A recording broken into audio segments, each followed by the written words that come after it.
Well, before the pandemic, all the talk was about tariffs. So what is the status of those tariffs today? That is a question that John Phipps is answering this weekend in customer support.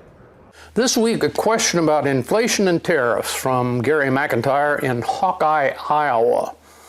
Can you please explain how tariffs placed on goods coming from one country into another really works?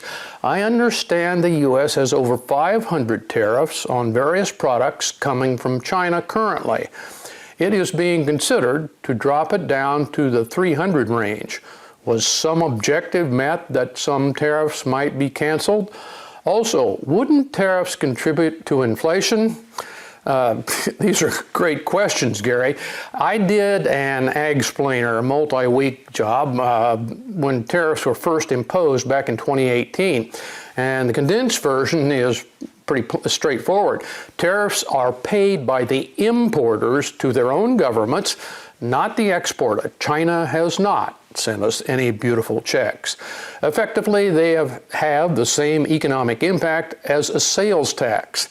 Tariff reduction is being considered because, as you can see, they didn't accomplish the main goal of improving our overall trade balance, to which China is the main contributor. While our trade balance shrank in 2022, it was largely due to slower consumption and erratic supply chains, not tariffs.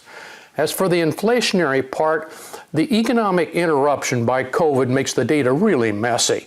Imposed in January or to March of 2018, by the time tariffs could be effectively enforced and have impact, China was already dealing with lockdowns, and the world discovered how intricate and fragile many supply chains were.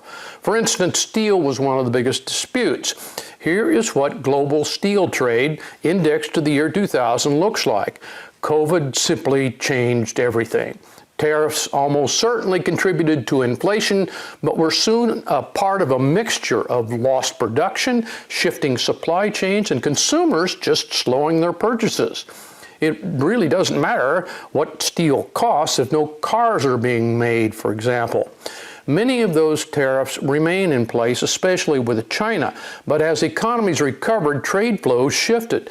Tariffed products were substituted for, other sources were found, and flows of trade found ways, as always, around tariff barriers. Remaining tariffs on Chinese imports to the U.S. are now bargaining chips in much more complex political, economic, and even military policy negotiations. In the end, I still agree with economist Scott Linscomb. Tariffs not only impose immense economic costs, but also fail to achieve their primary policy aims and foster political dysfunction along the way.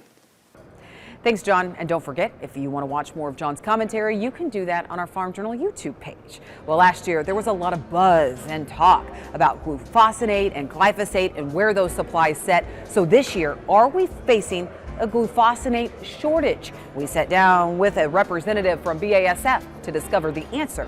That's next.